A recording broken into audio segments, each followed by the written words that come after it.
Good evening, everyone. Thank you for joining us tonight on A World Awakening.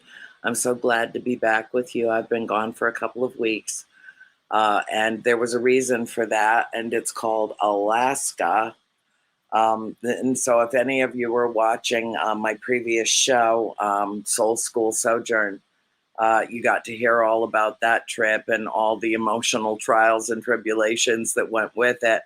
And any of you that know me that well enough to know that I don't really have a filter when it comes to expressing myself. But really, would you want me any other way? So there's that. But tonight, I'm so thrilled to bring my dear friend back on the show. And many of you know him as the original producer of this version of A World Awakening, Mr. Tony Rathman. And so there he is. Oh, my so sweet. So good to see you. It's been too long, my friend. It's been too long. The last time we were together was, I believe, at Vulture City in north of Phoenix, correct? That is absolutely correct. Yeah, and that was, that was September or October. So we're only 4 months away. It's almost been, it's been 8 months. Yeah, a long time. And, we do reach out to each other and we talk to each other from time to time. And we certainly text each other, but it's just not the same. It's right. It's lovely and it's wonderful. And I get to catch up on you and the family and vice versa, but it's just not the same. Now, I don't want to disclose anything about your future plans that you're not willing to disclose. So you say whatever you have to say about that and we'll start talking. All right. Well, there isn't much to hide anymore. We've been working, and this started more than a year ago, probably a year and a half, coming up on 2 years ago. We were working on a new communication method with consciousness, or disembodied consciousness without a human body. And some paranormal counterparts of mine were testing a process called DRV, or direct radio voice. Mm-hmm. And then Cherie and I got involved in it after we heard it, and we made a ton of adjustments. We no longer call it direct radio voice because we were able to actually remove the radio. There is no radio involved whatsoever. And it just kept progressing over the last year. We made enhancements upon enhancements, and the results are, I don't know how else to describe it except mind-blowing. Yeah. We get amazing results, and for about the last year, we've been working on a full-length documentary on the process, the research that went into it, the results that it gets. And I did probably the last set of edits earlier this week, and it's going to go for 1 or 2 more reviews, and hopefully we'll be out July. Oh, that's fantastic. That's great. And I have 2 projects coming out. One is called Beyond the Grave, and the one that's that's in post-production edit right now. I don't know. It's the one that you filmed with me, going the way back to Yucca Valley and Joshua Tree. Right. Yeah. Turn your volume up just a little bit more, honey. I'm having trouble hearing you. And if I am, maybe the audience is too, and I don't want them to miss a word. But all right, is that better? That's better. And we're working with Serena on that as well. So I just saw the first of the 2 films, and it's amazing. I'm so impressed. She did a really remarkable job. and I'm hoping and expecting that that same level of quality will come through in the second piece as well. So, between the two of us, we've got all these productions going on, and I know too that you will again be my producer for A World Awakening. That's coming up in the relatively near future, and will be taking the reins with my Friday night shows on KGRA. By the way, I just want to, our producer that's stepping in tonight, her name is Chanel, and she is the most lovely, wonderful human being. I can't wait till I get the opportunity to meet her in person. I know that I will. But Bill, who is the general manager of KGRA, who has been producing this show in your absence because of our time change and all of that Right. craziness, he's off on an excursion of his own this weekend. So Chanel was the reason that we're here tonight, is because Chanel was willing to step in and step up with Soul School and with A World Awakening. And from the bottom of my heart, I thank her for making this happen for us. That's fantastic. I remember meeting her once, actually, when I was still with KGRA, and she had just started, but I think she produced one or two of our shows when we were still on KGRA prior. But it was good to have a chance to talk with her tonight. And yeah, seems like just a lovely young lady. And she was also saying that Bill was in New Mexico and on a little adventure. And Bill told me that as well. So, but very cool. So excited to hear about the projects and the fact that they're coming along. I don't want to overstep my boundaries either, but any idea as to release times, approximations, dates? Well, the first one, I believe, is already in the hands of the distributor. So we're just waiting to find out, in what platform and what venue.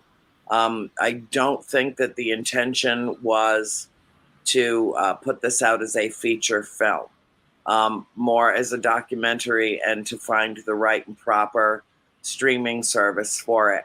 And I am completely on board with that, because since COVID, there haven't been a whole lot of feature films that have been made, and the theaters are really struggling to get customers back in, and both of the major theater corporations in America are in full or limited bankruptcy. So it's, and then of course there's a writer's strike, and now there might be an actor's strike. And, as a completed documentary, if that all comes to pass, then to have these films in the can already means that we can put them out as fresh content when maybe there's not going to be a whole lot of fresh content.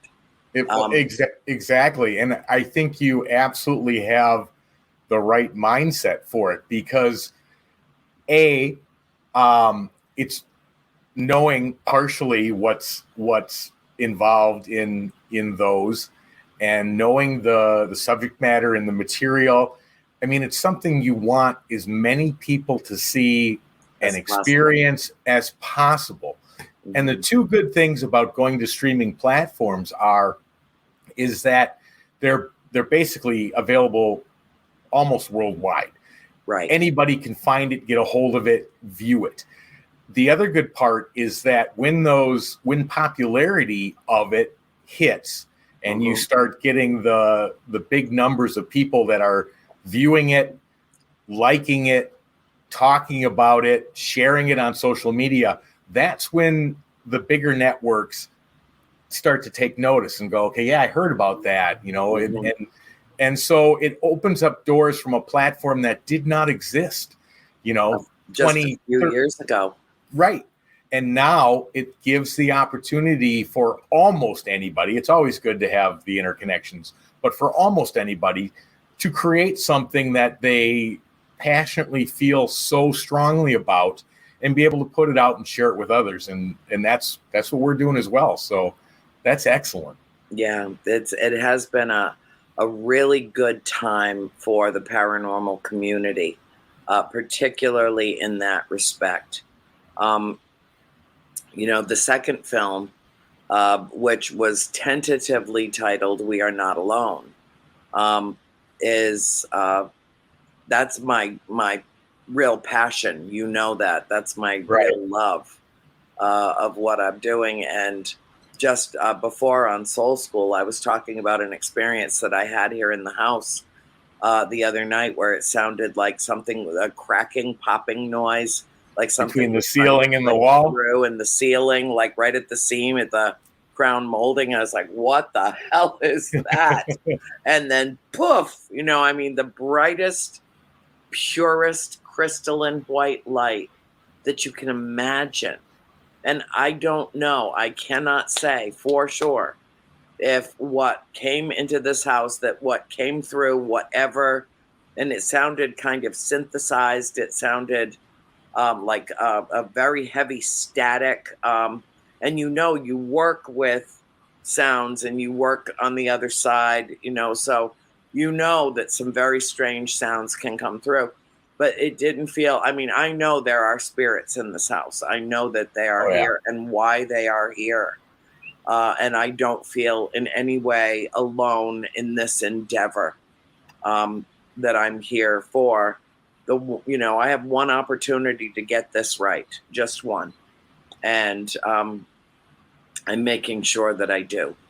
But I had such a sense of warmth, and I felt so welcoming toward this experience, as shocking as it was. I didn't know what to make of it, but my sense is that it was galactic family, that it was extraterrestrial in nature, and that they were breaking through to make their presence known in the house, to let me know that they were with me, and to be supportive of this process that we're undergoing, this transformational process. Wow. And I was so grateful and so humbled and so blown away by it. It was lovely. Oh, by the way, I just want to apologize to all of our viewers for being 1 minute and 3 seconds late in the show tonight, because I went into the kitchen to get some ginger ale because my throat's been really dry, especially after spending a bajillion hours on an airplane. And when I came back, Peanut had taken my spot. And so I wasn't able to get to the computer and get in. She's like, "I'm going to go find the warmest spot. Where was Mom sitting?" "Oh, there." Yeah, so there's that now. And she's resting comfortably beside me. Well, She used to remember the days when she used to get really excited about coming on the show. Oh, yeah. Those days. Okay, I guess now we're just old hat or something. She's just like, whatever. Mom's doing her show. Whatever. I'll sleep through it. But she's my sweet little darling, my peanut butter cup. Oh, it was so hard to be away from her. It was terribly hard to be away from Mom and not be able to reach out to her. But especially for those several days that we were really out at sea, and there was no signal to be gotten. There was just no signal. But Tony, I've got a feeling that, well, first of all, I've got some really great ideas for when we're together next. And one thing in particular that I really want to work on, I'm really fascinated with what you're doing. You're well aware of what Cody Ray Despian and Satori Hawes are doing. Right. We're making great and profound breakthroughs in paranormal research. And frankly, I didn't know if I would ever live long enough to see what is happening now in real time, with me present, with you present, and not just being an objective observer, but actually being involved. And I don't know, a case in point, the last time that I was at the farmhouse, Cody and Satori were doing their method, for lack of a better word. I don't know if they've even named it what they do, but that's this, connectivity that right, and the spelling so out of beautiful words so, and names. It is. It's so profound, and a truly significant breakthrough. And there was, a lot of the tapping and the knocking that you can't find the source. You don't know where it could possibly be coming from. And Satori is so kind-hearted. And she said to the spirits, okay, I can't talk to all of you at once. Do you have something to say? Who do you want to say it to? And they started spelling out my name. She said, Andrea, yes, one knock. And then she said, okay. And it's a message from all of you. Yes, one knock. It's one knock for, and then two for no. Right. And they're so good about following directions. I mean, they're so good about it. And she said, okay, so you have something to say to Andrea. What do you want to say? Tell me how many words. 4 words. And it came through, and somebody sits and is charged with recording what gets written, writing down what gets said. Right. And the 4 words that came through were, we miss your family. Oh, wow. That's amazing. That is it's amazing. like, and I'm sitting there like all verklempt, like, oh my God. It's just, it was so sweet. And just before I arrived, there was a group there that was doing an investigation, and they had their little gizmos and their gadgets going and their recorders, and they're doing EVPs and stuff. And I don't even remember which group it was, because, you and I both know so many of them, Right. the seasoned, hardened, hardcore investigators. And one of them said, Andrea's on her way. And it came right through the spirit box they had, we know. Wow.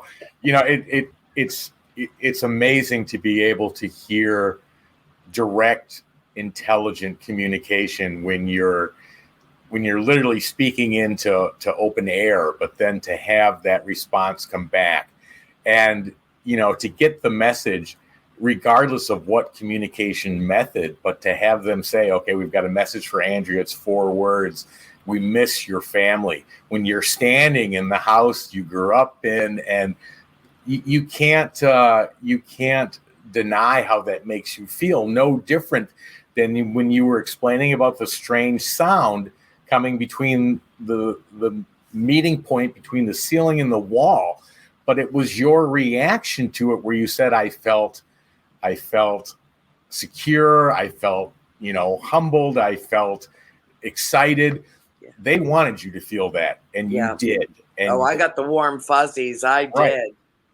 I didn't feel like, it sounded like electricity, Tony, but I knew that it wasn't, electricity in the way that we know it. It wasn't harmful. It wasn't going to spark a fire in the wall or anything like that. It was electricity that does not create fire, but it creates light. It was like pure white crystalline light. It actually hurt when the explosion of light happened above the curtain line. It took me back. I mean, I had to blink and block it for a split second because it was so intense. Not like any kind of light that we have managed to create on this planet. And I think it is safe to assume that, as I've always said, the safest assumption to make is that we know nothing compared with what there is to know. So true. So true. We probably think we know 35%, and even that's probably not 100% correct.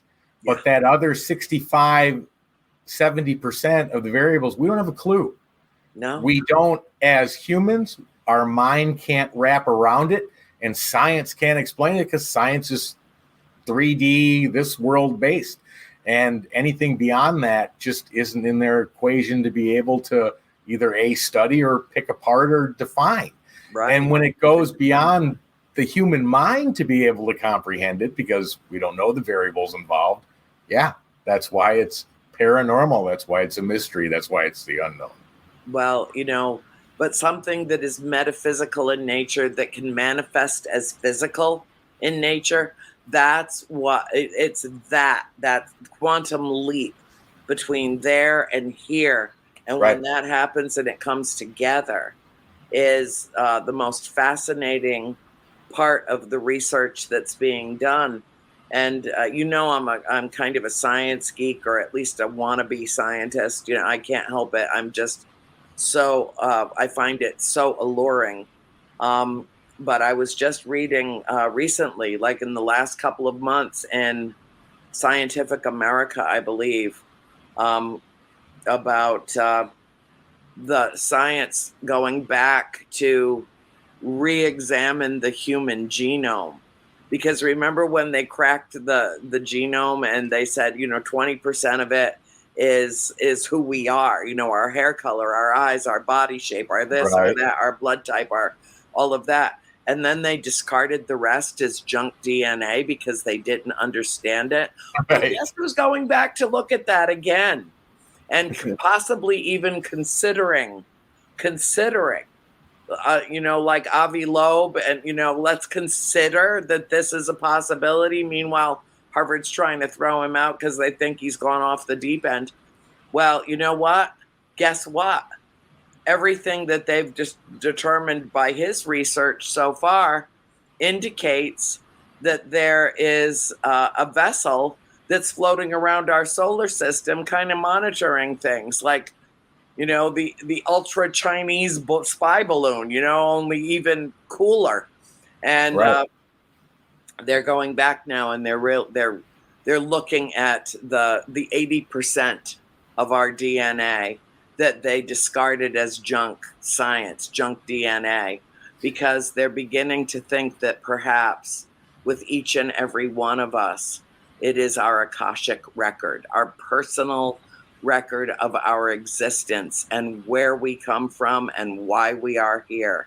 And that is a huge leap in a field of study that is all too often closed off from the possibilities. Yeah. Well, and that is so great to hear because the definition of what science is supposed to do is to look again, to re-examine, to check again, and to take 80% of it and say this is junk and throw it away. How much is being missed? And lost. Right. And as you further go down a path, you sort of form your own opinions of what you think is right and what you think is wrong, and then you become skeptical of other people bringing something forward because it may not match your opinion. But Right. There's a saying that says, if you're skeptical, be skeptical of your skepticism because you might be missing something. Yes. And that's super important with science or any other aspect of life. Any other aspect of life. Exactly right. Now, we don't know what we don't know. Right. And so that is reason enough to forge ahead in inquiry, and whether it's scientific inquiry, whether it's spiritual inquiry, whether it is physical or metaphysical, or the convoluted conflagration of both. Absolutely correct. Is the reason. And it takes a certain amount of personal courage to do that. Oh, yeah. It does. If you look at anybody in history, and I don't care whether it's from science, religion, or any area, when somebody comes up and states a theory that falls outside of the boundaries, they are criticized, they are ripped on, they are put down until something happens where it ends up being correct. And then everybody backpedals and says, oh, well, but there is huge fear in that because you have to be strong enough to withstand that pushback take the criticism, take the cuts and the backstabbings. If you're going to try to bring something forward that most people don't think is possible, and Right. it takes real guts. And if your mission, like I perceive my own to be, which is to, in myriad ways, expand human consciousness. Yes. Create a scenario and introduce hypotheses that cause people to think outside their eggshell, their 3D eggshell, or the box, as we like to call it. I like to. I've always thought that the box's walls were made of cardboard, and if you kick them hard enough, you're going to punch a hole through. And there's something out on the other side of that. Right. So I had Steve Bassett on the show a couple of months ago, and he gave me the biggest compliment I think I have ever received from someone of his caliber. And he called me rogue. And, and it's like, Steve, really? I didn't say that to him on the air. I mean, I just kind of took it in and processed it when he said it. But he referred to me as, I've kind of gone rogue. And I have. I do. I fly above the radar. I do. I don't get caught up in all the gobbledygook and all the stuff, that goes on. And this is my evidence, and I'm not sharing it because I know the paranormal community will rip it apart before the larger community ever sees it. And, and there is a lot of that. There is, there's a lot of an undercurrent of competition. And I think that's ridiculous. It's juvenile. It's like grade schoolyard, petty bickering and fighting and bullies and, and all of that. We should embrace it and celebrate each other and all of it's inspiring to me to learn about what you're doing. I had you on the show last year and you shared so much of the technical audio stuff that you were doing and, had it loaded and ready to go. And I mean, people, oh my God, the feedback I got on that show, Tony, oh my God, I would encourage anyone. Well, Lenny can go back and find it and repost it, and that would be lovely because anybody that missed it would really want to see what you're doing and where you're going. And I know personally that you've made, leaps and advances since then. Right. Yeah, we have. In fact, before I say that, the whole thing about Steve saying that you've gone rogue, that is where you function perfectly because you're not going rogue on a whim. If you're going rogue, you do it based off of your principles, off of what you believe in, what you feel is right for an individual, for humanity as a whole, for the planet.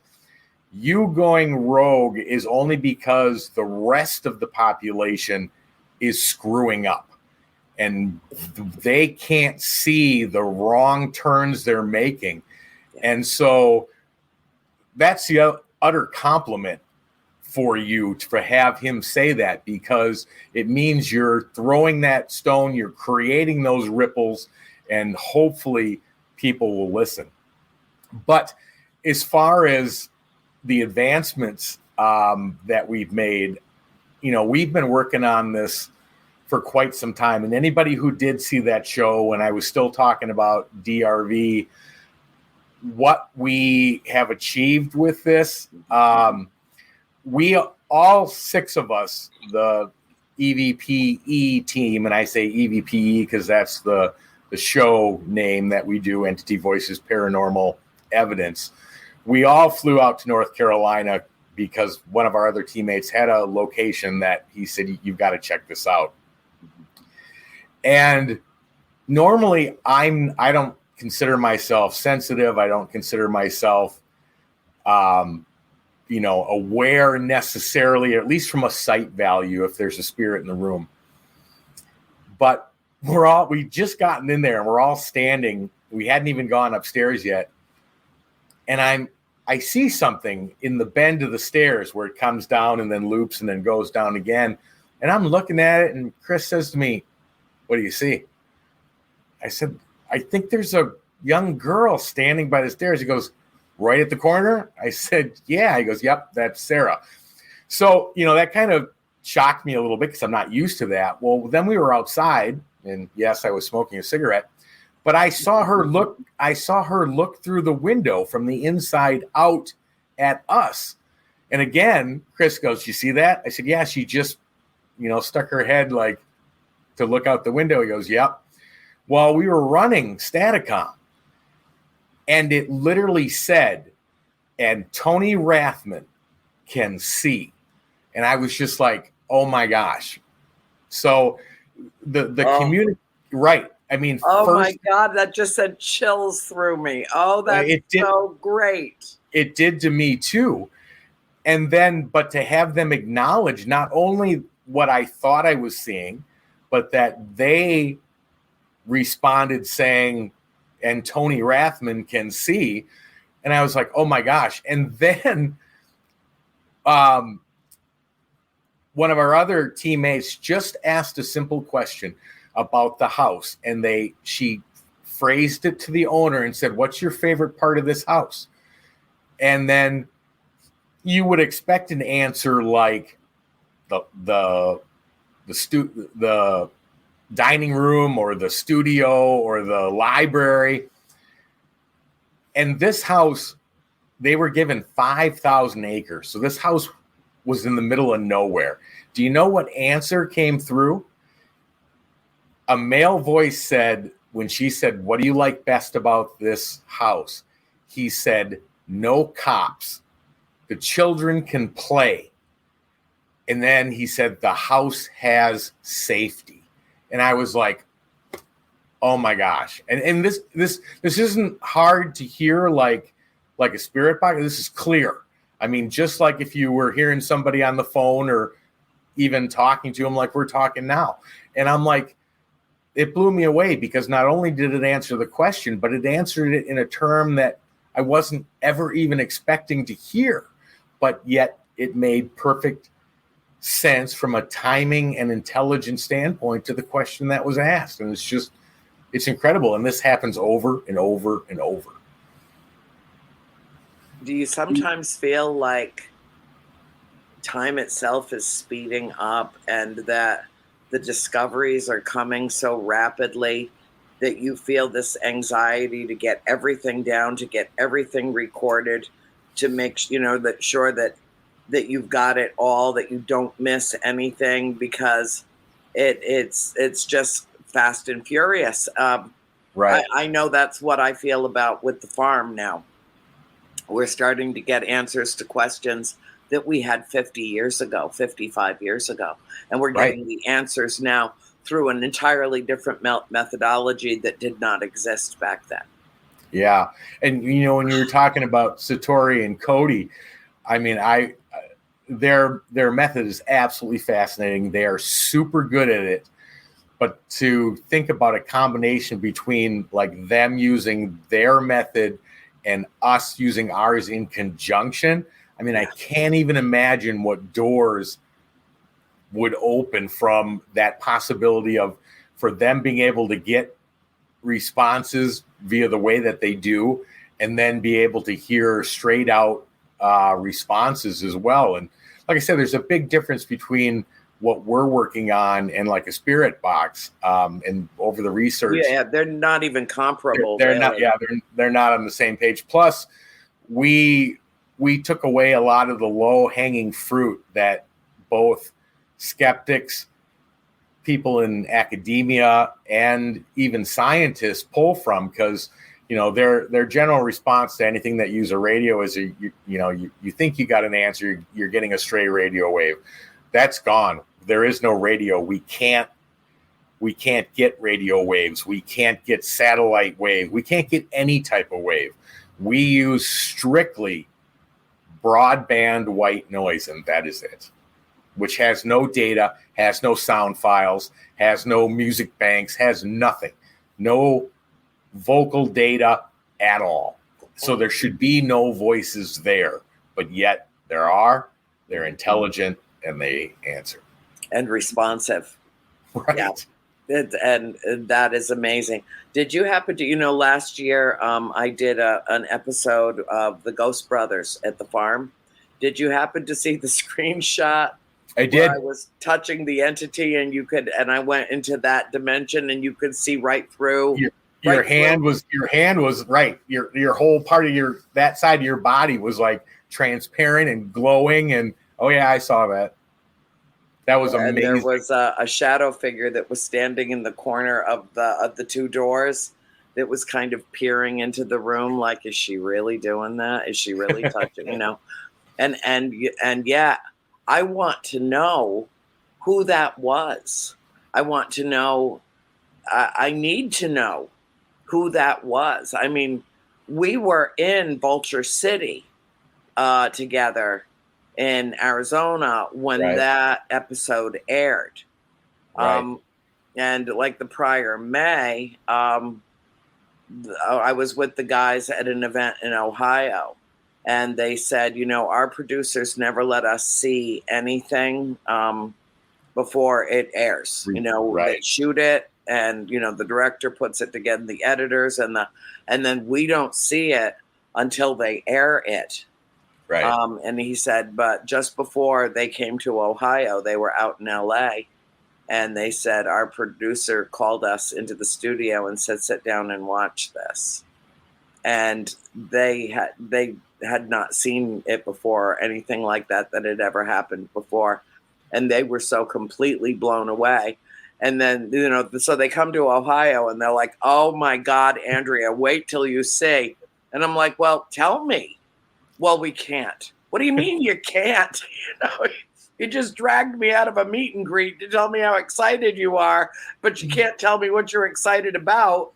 And then I couldn't watch it because we were out in the desert and I wasn't back at the hotel room. And oh my God, I didn't see it for weeks later.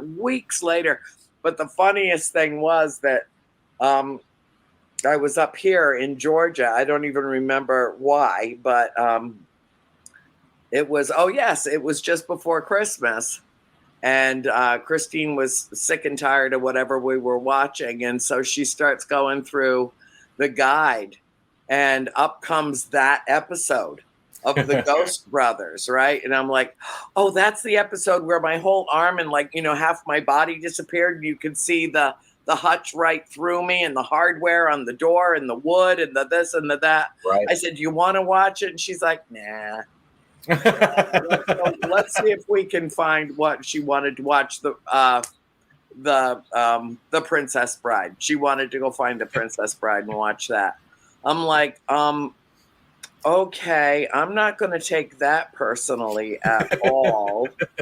And, part of it is she just didn't want to revisit the farmhouse, and she didn't want to have that feeling of, It wasn't that she wasn't proud of me or, that this was something interesting to watch or not. So that she just doesn't want to go there. Yeah. I mean, literally and figuratively, she doesn't want to go there.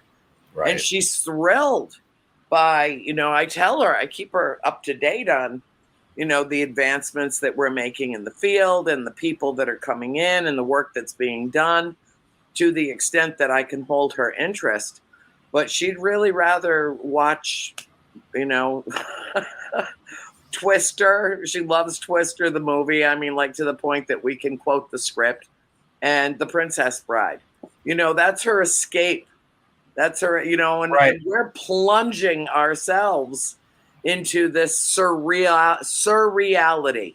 It is surreal what we're doing. And it's kind of dragging us out of the mundane 3D reality that most human beings dwell in. And then I look at my, my brilliant sister who's lived through all of this stuff with me, but she'd rather stay inside her 3D reality. That's more comfortable for her. And I don't judge her for that. No, but you're absolutely right with using the word comfortable, because everybody's level of comfort is different. Now, whether that has to do with who knows what variables, whether you're an older soul and have been through this multiple times and you're trying to expand your knowledge of knowing there's another side, who knows what those reasons are. But there is a definite line between those who look at something like this and all excited, jumping towards it. There's very few people in between these lines.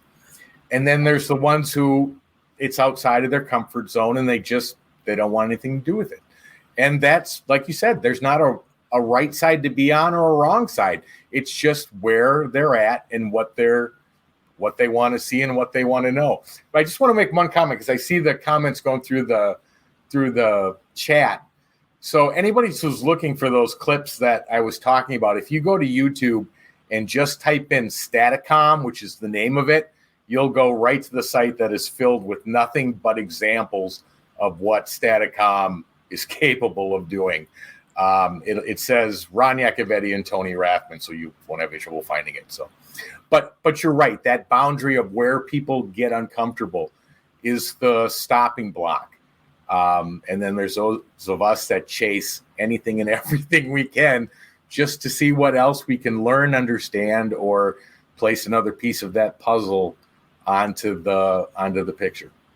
Well, I think that all of us are going through, it was the whole premise of Soul School, that we are, I started with classes in session, class dismissed, and then you just leap right into this whole swirling, energetic, kind of eclectic, cerebral exercise to advance and expand human consciousness.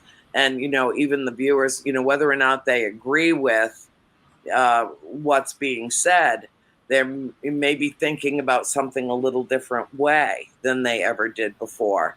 And Correct. That itself has intrinsic and inherent value. Huge in terms of our own personal evolution. But everybody travels, it's not a ladder that you climb.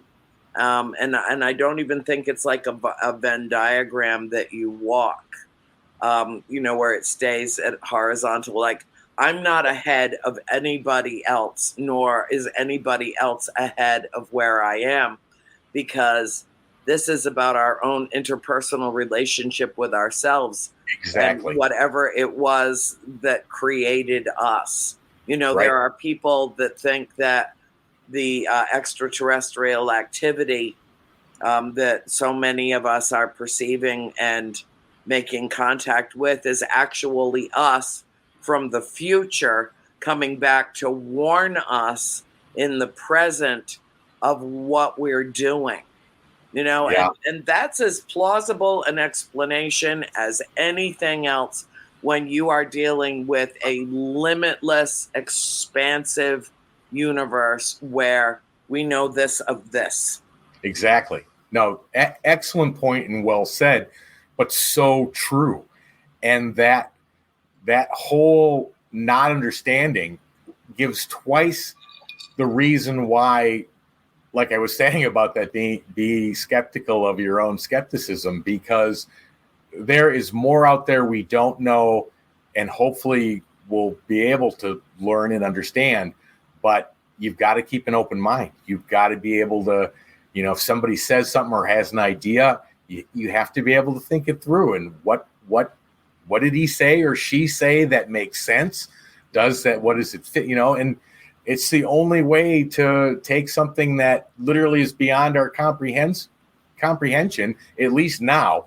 Maybe not from a soul perspective. And I think we chase these questions because we know it's there. I didn't get interested in this just because, it dumped in my lap, although it kind of did. But you chase it because somewhere in your subconscious, it's there. It's true. You understand that's how it works, even though you can't consciously pull that apart and say, well, it's this, and this, because that's been blocked. That's been hidden Otherwise, this life would be a disaster. And that's not the reason we're here. So, right. And each and every one of us learns at our own pace. We are able to absorb and embrace in the way that we are each hardwired and prepared to do. And I understand, I mean, look at, my dear friend George Lopez and Ken DaCosta.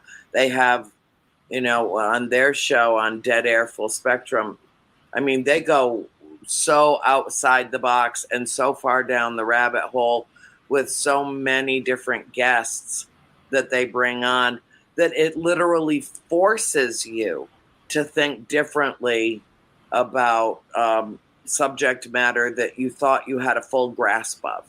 It literally, even if you reject it, reject the premise in the final analysis, you had to think your way from hypothesis to conclusion.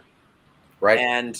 And that is the value, not whether or not you come up with a definitive answer with something set in stone, because I don't think that there are experts in this field.